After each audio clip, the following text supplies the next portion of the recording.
In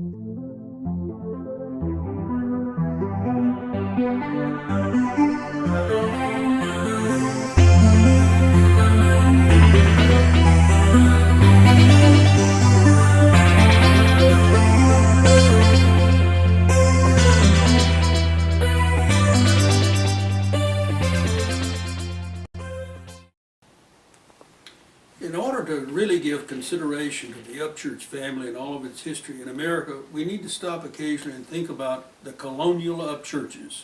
That is to say, who were the Upchurches that we had to deal with during the colonial period up until the time of the Revolution. So today, let's take a look at one of the four individuals who headed branches of the family in the colonial period. They were great-grandchildren of Michael Upchurch I, who came to America from England in 1638. When we want to start talking about the Upchurches of the colonial period, the first thing I do is go to the biofile for the individual involved. So I have here the biofile for Michael Upchurch III. He's XID 159. And in this biofile, there are entries of all the information I've gotten from all the cooperators and all the information I could find in books about Michael Upchurch III. We have tens of thousands of these biofiles, and they represent an interesting starting point when you are giving a little talk like this about one of your ancestors, or if one is writing a book. Let's think about Michael Upchurch III and where he fits in the family. He is a member of the fourth generation of the family, and there were only four members of that generation that produced offspring. So here we're talking about the 1/4 part of the family that served as a head of a group in the family, and we call the fourth generation members heads of branches. In this case, we declare that Michael Upchurch III was head of the Brunswick branch of the family. Let's take a look at the Virginia chart, which shows where the Upchurches were located in Virginia at various times. And we start out with Surry County, Virginia, which is where Michael Upchurch I came in 1638, and he lived there until he died in 1681. And in fact, I think his son, Richard Upchurch I, who was the only one that we know of that produced offspring, also lived and died in that county. Pretty soon, though, the descendants of Michael Upchurch I began to move south and west in Virginia, and for most of the 1700s, they were located in Brunswick County, Virginia, which you see here highlighted with a little arrow pointing to it. We are disappointed that the history books do not tell us more about the Upchurches in Brunswick County, Virginia. We know, in fact, they were there, and if we dig deep into the records, we will find that evidence. But it's up to us to sort of bring that forth and tell the story. And so today we will tell more about Michael Upchurch III and his existence in Virginia. The ages at which these descendants of Michael Upchurch moved about were such that probably Michael Upchurch I did not get to know his great-grandchildren. So Michael Upchurch III, who was born in 1728 in Brunswick County, Virginia, would probably have never known his great-grandfather. He died there, and that is to say, Michael Upchurch III died there in Brunswick County, Virginia, in 1795 at age 67. So he occupied the middle part of the 1700s, living all of his life, so far as we know, in Brunswick County, Virginia. Now, in order to have a better look of how he fits into the Upchurch family, let's take a look at the 5-generation chart, starting with Michael Upchurch I and going down through the generations. And we've highlighted here the descendants of Michael Upchurch I that lead us down to Michael Upchurch III, his great-grandson. And we see there he is considered as head of the Brunswick branch of the family, one of the 4 branches that I mentioned, and you can see those 4 branches on the chart. We also note that Michael Upchurch III had 4 children listed there: Elizabeth, George, Sherwood, and William Upchurch IV. They were heads of clans, and we'll deal with them individually later. There were more Upchurches there in Brunswick County, Virginia in the 1700s than just this Michael Upchurch III. So we have to be alert as we look at the records to see how those fit into the picture. In telling the story about Michael Upchurch III being a member of the fourth generation of the family, we can best turn to some illustrated examples of this individual, and we are very fortunate to have a number of excellent citations of Michael Upchurch III, which serve as bedrock information for us telling about the family and knowing that they existed at a certain place and at a certain time, and that we knew about their ancestors and about their descendants. So let's take a look at one of these. For example, the military service of Richard Upchurch III.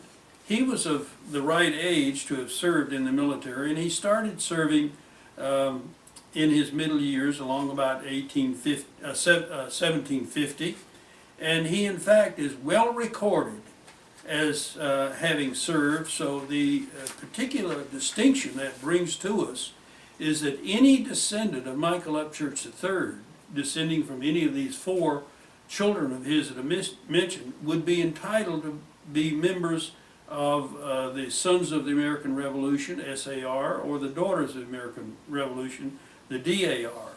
A lot of people place great importance to this, and we're happy that these records exist. I'll show here just one of several charts I have, is actual military records coming from the War Department, which are official records. And we've got several of these sheets which show his actual entry at a certain point in time and place. This particular record shows him being on the muster roll in June of 1778. So you see, that's right in the middle of the Revolution. I have here, taken from his biofile, a letter written to me on the 25th of February 1998 from cousin Eleanor Louise Baker, who made a summary of all of his service. And I would say, looking at this, there's probably 15 entries which show proof of Michael Upchurch III serving his country in the armed services. So that's one aspect of his life and that we draw information from. Let's take it another, which is actually the will of his father, James Upchurch I. It provides some very interesting information. It says here that the will was of his father, James Upchurch I, was probated on the 27th of May, 1765, and that he listed two individuals, his wife Elizabeth and his son Michael. Now, and he declares that Michael is the youngest of his children. So whereas he does not list the other children, it tells us that he did in fact have other children. Another interesting aspect of this listing is that rather than using the spelling Michael as we do today, M-I-C-H-A-E-L, the spelling used was M-Y-A-L. I've also seen it as M-A-I-L. In those days, in the colonial period, people took a lot of liberties with how they spell names. The will tells other information. In particular, it mentions 200 acres of land that James Upchurch had acquired, and he gives this to his son Michael. This 200 acres figures into our calculations several times. First of all, when James I bought it, and in this case, when he's passing it on to his son. And he tells us something about where in Brunswick County he lived. He says this land is between Thomas Brace's line and Benjamin Mosley's line. He signed this will with his X mark, and also he shows people that witnessed the will: Absalom Ledbetter, Benjamin Mosley, and Isaac Mosley. Now, these Mosleys were close neighbors of Michael Upchurch III, but in fact, the Mosleys married into another part of the Upchurch family, which was not even part of this branch of the family. So there was more than one branch of the family represented in Brunswick County, Virginia, and we'll go into that in more detail at some other time. Let's take another look at the 200 acres and see what else we find in the way of information there. I had mentioned that this, in buying this land, James Upchurch I, the father of Michael Upchurch III, bought this on the 27th of May in 1762. And at that point in time, it was described as being in the southern part of Brunswick County, near Lizard Lick. So that's another bit of information which is very solid and good for us. The way Olive Morgan in her Upchurch story tells this, it says that Michael Upchurch III inherited this land and that he sold it in 1793, but the deed is not recorded. It says it was found in the loose deeds of Brunswick County for 1732 to 1780, marked October 26, 1795. So we're indebted to Olive Morgan for getting that bit of information for us. Now let's take another look at information. We actually have records of the estate sale for Michael Upchurch III, and our records show a listing of what he owned. And in those days and time, they tended to list in their will fairly minor things because they really didn't have a lot of worldly possessions. So first on the list is 8 hogs and 8 shoats, a shoat being a small hog or a pig, 1 cow and 1 steer, 1 horse bridle, a parcel of corn, bed, 1 bed and furniture, 1 saddle. It even goes so as far as down to say 1 pot, 1 pan, and 1 skillet. See, if you didn't really have much, you thought you ought to list everything you could. The total of this came to 40 pounds. Of course, they were using the British monetary system at that time. This is, again, some hard evidence for us, telling us about the estate of Michael Upchurch III. Now, there's another category here we'll talk about, and these are odd references. As you study a person like Michael Upchurch III, you come upon additional information that you have to fit into the picture someplace. Now, some of the information we have comes from a professional research that was made by a professional genealogist named Nancy Carter Moore, and she was employed by cousin John Reed Upchurch, who was a descendant of Joseph Upchurch, born about 1775.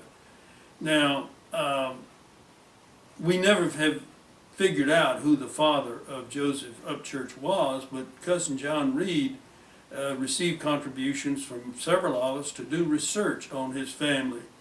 Sadly, John has passed away. He was a very interesting character. He was a member of the CIA, which I never learned a lot about it. But this is sort of a recap of some of the things that this professional genealogist learned and reported to him, which John Reed shared with me.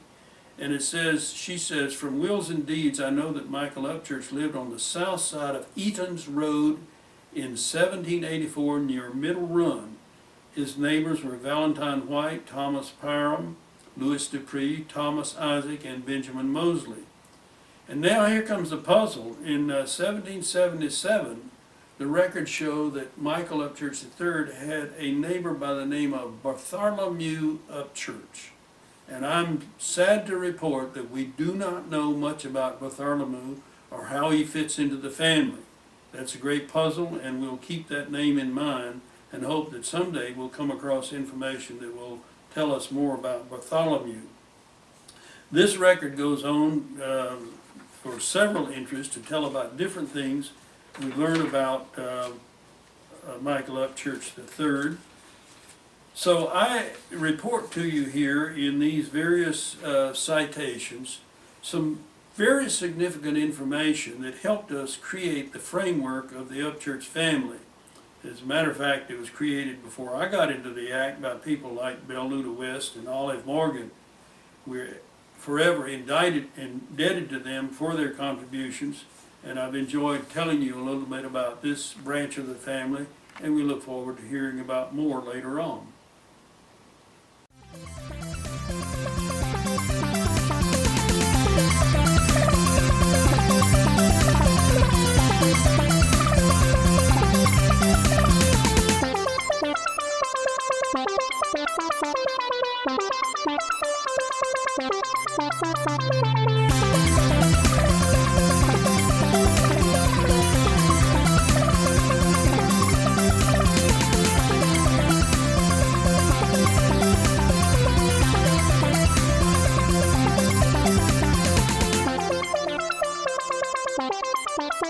Thank you.